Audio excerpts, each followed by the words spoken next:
네, 안녕하세요. 관계회복을 위한 소통 13차 시를 이제 접어들었습니다.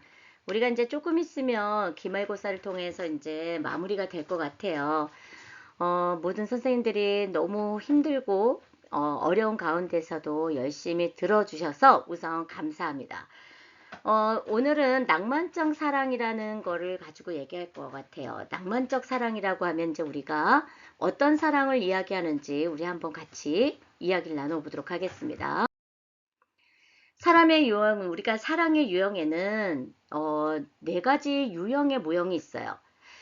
우리가 근데 사랑이라는 거는 똑같은 사랑이 아닐까? 라고 생각하는데, 처음에는 열정적인 사랑과 동반자적인 사랑을 제시한 후 우리가 자애적인, 그리고 사랑 애착 대상에 대한 사랑을 추가해서 사랑에 대한 네 가지 유형 모형을 제시하였습니다.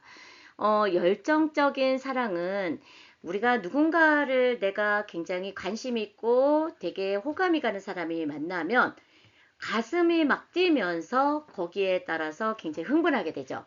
그리고 매력적인 상대방 때문에 우리가 그 사람을 내가 너무 좋아한다라고 생각하게 되고 믿게 돼요.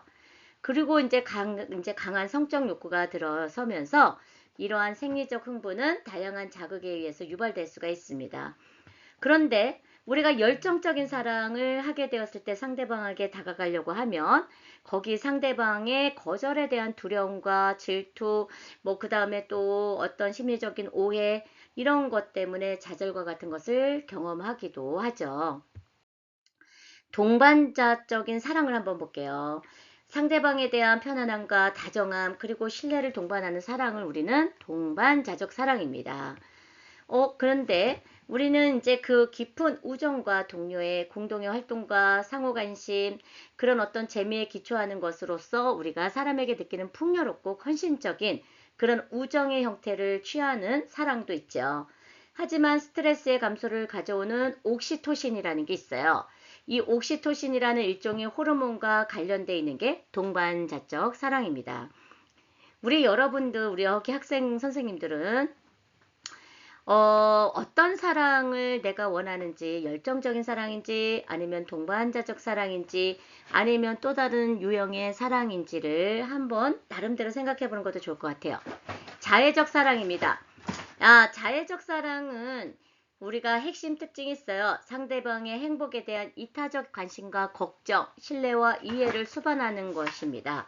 그래서 우리가 상대방에 대한 공감하고 이타주의와 희생을 수반하는 자비와 돌봄을 합친 사랑을 우리는 자애적 사랑입니다. 스스로 사랑을 우리가 갖고 우리가 다가가는 사랑이긴 하죠. 하지만 상대방의 고통을 줄이고 번영을 촉진하는 것에 초점을 두고 있어요. 그러다 보니까 상대방의 결함을 알고 있지만 그런 거를 불구하고 그 사람을 사랑하는 것을 우리는 자애적 사랑이라고 말할 수가 있습니다. 네, 그래서 헌신적인 사랑을 우리가 조금 보면은 자애적인 사랑하고 좀 비슷한 경향이 있겠죠. 사랑의 삼각 유형에서 보면은 우리가 우리 스턴버그에서 사랑의 삼각형 이론이 있어요. 친밀감, 열정, 헌신이 있습니다. 사랑에 우리가 따뜻한 요인으로 여기기는 하는 것이 친밀감이고 열정은 아주 뜨겁게 그런데 너무 핫한 사랑을 하다가 보면 거기에 금방 그 열정이 식을 수도 있겠죠. 그리고 헌신적인 사랑이 있습니다. 우리는 인간적인 그리고 인지적 측면에서 아주 쿨한 그런 어떤 현실적인 사랑도 우리가 이제 유형에 있습니다. 사랑의 삼각형 이론에서 우리가 볼 때는 낭만적 사랑을 한번 볼 수 있겠어요.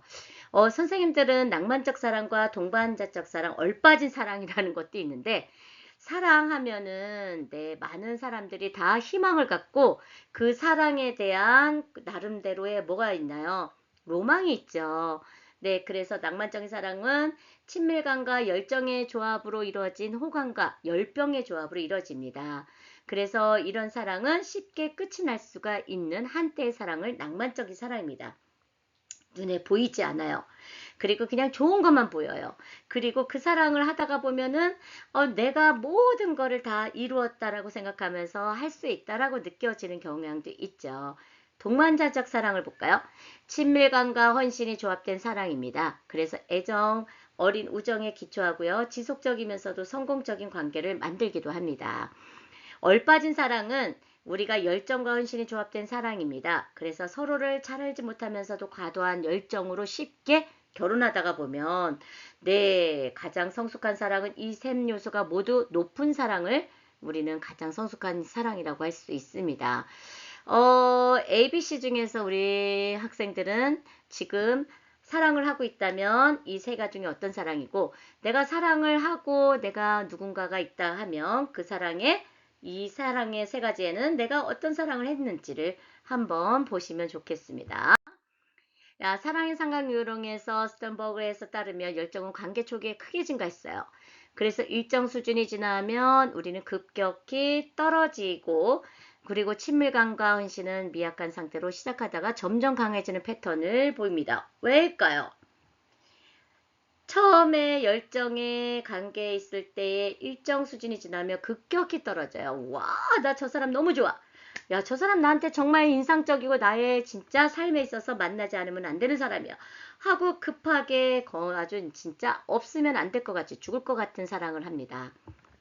그런데 이 사랑이 점차 시간이 지나다가 보면 점점 강해지고 사랑이라고 생각하고 그 사람한테 내가 느꼈던 강한 어떤 그런 패턴들이 점점 사라지게 되는 경우가 있죠. 사랑의 색깔을 한번 보면은 우리 사회학자 리는 다양한 유형의 사랑을 다양한 색상에 비유했어요. 굉장히 재미있죠. 그래서 매니아, 소유적 사랑은 붉은 사랑, 아가페 사랑, 헌신적 사랑, 프라그마, 실용적 사랑이라는 게 있습니다. 우리는 1차적 사랑에 있어서 에로스는 강한 사랑이에요. 루더스, 그리고 스토르게, 이런 세 개의 1차적 사랑이 혼합되면 2차적 사랑인 마니아, 프라그마, 그리고 아가페 사랑입니다. 우리가 에로스는 남녀관계 사랑에서 열정적인 사랑을 나타날 수 있지만, 아가페 사랑은 내가 가족과 부모와 느낄 수 있는, 그리고 내가 정말 친감을 갖고 느끼는 사랑을 우리가 볼 수 있습니다. 에로스입니다. 우리 신체적 접촉을 강하게 열망하고 관계에 대한 불안이 없습니다. 상대방과 빨리 친해지지를 원해요. 내가 저 사람하고 내가 빨리 친해져갖고 저 사람은 내가 정말 나를 사랑하게 만들고 나를 사랑하게 되어서 강렬한 감정을 느끼고 감정을 갖게 하고, 그리고 성관계를 빨리 갖고자 합니다. 이게 에로스 사랑이죠. 루더스 사랑입니다. 여러 유형의 상대와 심리적 거리를 둡니다. 그래서 놀이나 장난, 그런 것으로 인한 사랑으로 상대방과 첫 만남에서도 흥분하지 않아요. 그리고 탐색을 하게 됩니다. 강렬한 감정을 피하기 위해서 자주 만나지도 않습니다.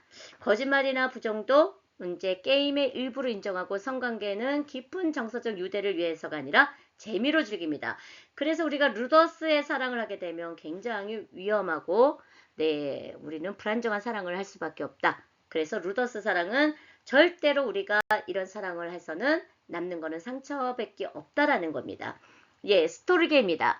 열병은 없어요. 하지만 자연스러운 애정을 가지고 있고, 사랑으로 동반자적 사랑과 유사하게 연인과 안정적이고 신뢰하는 우정을 나누고자 하는 게 스토르게입니다.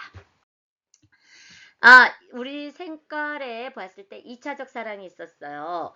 마니아 사랑이 있습니다. 마니아 사랑.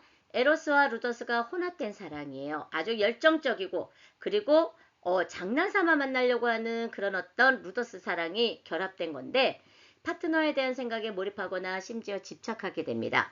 그래서 파트너를 자주 보고 싶어 하지만 그렇지 못함으로써 불행이나 통제감의 상실을 경험합니다. 그리고 파트너가 사랑과 애정을 더 많이 표현하도록 강요하고 소욕이 강해져. 프라그마입니다. 스트로게와 루더스가 혼합된 사랑인데 정서적이거나 현실적인 욕구를 잘 충족해요. 그래서 사람을 찾기 위해 쇼핑을 하는 사랑을 우리는 프라그마 사랑입니다. 사랑을 조건적 거래라고 생각합니다. 그래서 내가 이 사랑을 하기 위해서는 조건이 오고 가야 돼요. 그래서 조건이 맞지 않으면 사랑을 이룰 수가 없죠. 그러다 보니까 배경, 학력, 외모, 사회적 경제적 수준의 공정한 거래를 하고자 합니다. 아가페입니다.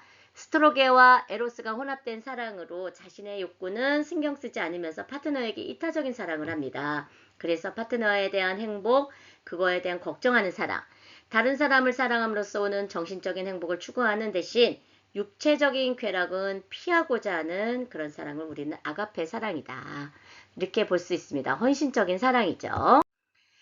성행동에 대한 이론이 있습니다. 성행동을 설명하는 입장에서 크게 유전과 같은 생물학적 측면을 강조하는 진화론적 입장 학습과 같은 우리는 사회문화적인 측면을 강조하는 게 있습니다. 진화론적 접근이에요. 부양 투자 이론, 성적 인재 전략 이론, 애착 생식력 이론, 애착 이론이 있죠. 사회적 문화적 접근에 있어서 보상과 조건화와 사회 교환이라는 게 있습니다. 특징은 우리 여러분들이 책을 보면서 이런 사랑이 어떤 접근으로서 우리가 성행동에 대한 이론을 가지고 있는지를 한번 보면 좋겠습니다. 그리고 진화론적 접근입니다. 기본적으로 성행동을 남녀의 재생산 가능성을 높이는 적응적인 반응으로 보고 있죠. 즉 모든 유기체는 자신의 유전자를 확대하고 재생산하려는 욕구를 가지고 있습니다. 남녀는 그것을 실현하는 과정에서 성적인 우리가 차이로 인해서 우리는 그 이후에 진화론적인 이유에서 세대로 왔다고 이제 하죠. 그러다 보니까 어떻게 되죠? 남성은 짧은 시간에 다수의 여성을 수정시킬 수 있고 그 결과 우리가 생긴 자식은 자신의 투자와 상관없이 어머니가 돌볼 것이라고 확신할 수가 있는 것을 진화론적 접근입니다. 우리는 진화론적 접근에 있을 때 기초한 또 다른 이론은 애착과 관련된 것으로 그중 하나가 밀러와 그녀의 동료가 우리가 제안한 애착 생식력 이론이 있어요. 이 이론에 따르면 남녀 모두 한 쌍으로 결합하려는 경향이 있는데 부모가 모두 양육에 참여할 때 자녀의 생존 가능성이 증가하기 때문에 이런 부분에 있을 때 우리가 애착을 하는 거에 있어서의 생식력 이론으로 진화론적 접근이 있습니다. 스트루트와 우리가 여러 가지의 토머스 이런 어떤 남녀의 행동에 대해서 기존과는 다른 진화론적 입장을 제시하는 경우도 있죠.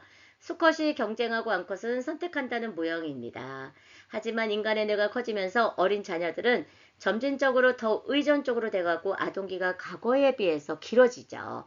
그리고 남녀 모두가 장기적인 짝을 선택할 때는 까다롭게 선택하죠. 우리 모든 학생들도 우리가 누군가를 남녀를 선택하려고 할 때 까다롭게 선택하지 그것을 어떻게 그냥 일방적으로 확 선택하면서 결정하진 않죠. 이러한 입장에 그들은 상호 배우자 선택 모형을 제시하고 있습니다. 여기까지가 우리가 13차시 1번으로 우리가 진행을 했고요. 다음 시간에 또 다시 13차시에 이제 우리가 두 번째 이론을 또 보도록 하겠습니다. 수고 많으셨습니다.